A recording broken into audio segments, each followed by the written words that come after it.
All right, welcome to another game. This is, of course, game 2 of the series between OnEmOrETrY from Team RS and BaronFel from Team Stoic. This is from the CEVO Team League, week number 7, just around before the playoffs are starting, so that's going to be really exciting. Unfortunately, unless you haven't seen the last game, go ahead and watch it, but BaronFel did lose the last game. BaronFel, I casted it on my YouTube channel, one of my first replays, so I was really rooting for him, but unfortunately, he just couldn't pull through on that play from OnEmOrETrY, which was pretty much just Marine Marauder, stim. I don't even know if he had stim yet. It was he had stim and concuss, yeah. Okay, so it was 8 minutes into the game. A good push there from the Terran player OnEmOrETrY. Of course, this is Basement Cat. You're here with Iced, both from L2SC, casting the CEVO on a weekend, on a Sunday. Beautiful Sunday, by the way. Yeah, it's super nice out. This is pretty much it for Team Stoic. Actually, if Baron cannot pull off a 2 consecutive victories here to at least hold on to the match, OnEmOrETrY and Team RS are going to have a pretty significant win here if this turns into a sweep. So OnEmOrETrY is setting up his racks on the high ground. It looks like Baron is doing the same thing. His scout is just heading out now. He'll reach the Zelnaga watchtower right about now. There it goes. So Probe hits the tower and passes right by. Doesn't see the SCV that's going in the northern direction there. BaronFel getting his gateway under construction simulator down. So he's going to be actually a little bit ahead in gas this time, actually. Or actually about even, but I thought the gas might have been a little early, but I guess not.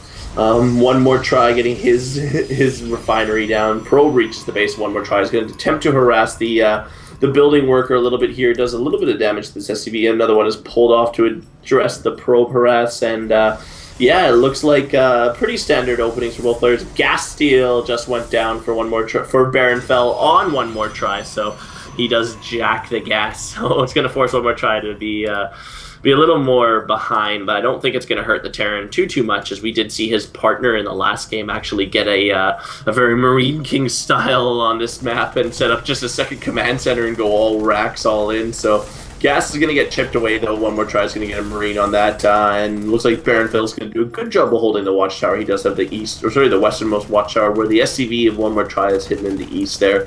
BaronFel getting his cybernetics core up and just playing a pretty standard opening for both players so far. Oh, I think I know what OnEmOrETrY was doing. There we go. He's building a proxy factory, possibly also a proxy starport. Banshee rushes are very, very common on this map. You put them up on either where it is right now or up on the high ground on the third base of one of the players. Sometimes one player takes this base, and sometimes the player takes the other one on the other side. Depends on how they want to split the map. Anyways, so this may have foiled the plans of OnEmOrETrY just a little bit. If I were OnEmOrETrY, I would have adapted to the situation, go for a fast expand, just like you were saying, go for a Marine heavy push. But at the same time, BaronFel might be actually expecting that and build some more Zealots as well as Stalkers. We'll just have to see how he reacts to this, because of course he doesn't know about this factory. But of course the factory, there we go, actually lifting off and going and scout. Oh, no, actually, as a land designation, a land queue on the base of BaronFel, and BaronFel, of course, will see this. So BaronFel is like, okay, wait a minute, what is this factory doing here? Factory obviously not going to do anything, even if he gets this Hellion out. I mean, there are Stalkers already, so that's not going to be too great. But of course, it is going to distract. It is going to distract BaronFel just long enough, because look at this, a push coming in from OnEmOrETrY. Yeah, he went right past the watchtower, which is odd, because I thought BaronFel had his probe there die, and it must have died to one of these. Yeah, the Marauder has a kill. Sentry on the high ground here from Baron, so we'll see if, looks like, yeah, OnEmOrETrY is just using those 2-prong attacks there. Concussive shells are complete. SCVs getting up there. SCVs will provide high ground scouting there, so the Stalker not able to survive. It's poking away, does go down. The Sentry has a little bit of energy now, but that's the last force field, and there you go. The gateway, the opening, the front of the base for OnEmOrETrY has been opened up. He still has the factory down. That Hellion has 9 kills behind the base, and it looks like the SCVs have joined up 10 kills on the Hellion. It has cooked all the probes from BaronFel. It went down with about 13 kills, so BaronFel's in a bad way right now. Has only a handful of probes left and a big bio army and a few SCVs there left. They're going to clean up whatever is left here. BaronFel is not able to reproduce enough here. Sentry's trying to pick off the Stalkers, or sorry, pick off the Marauders. Good game from BaronFel, and Really quick one taken by One More Try there, closing the door on Stoic. Team RS takes this series for the CEVO Week 7. BaronFel. Oh, come on. I was really hoping we'd push this to game 3.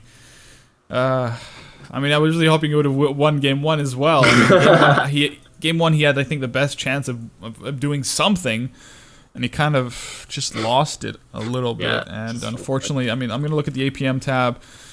126 average APM. I don't see where that's spent right now.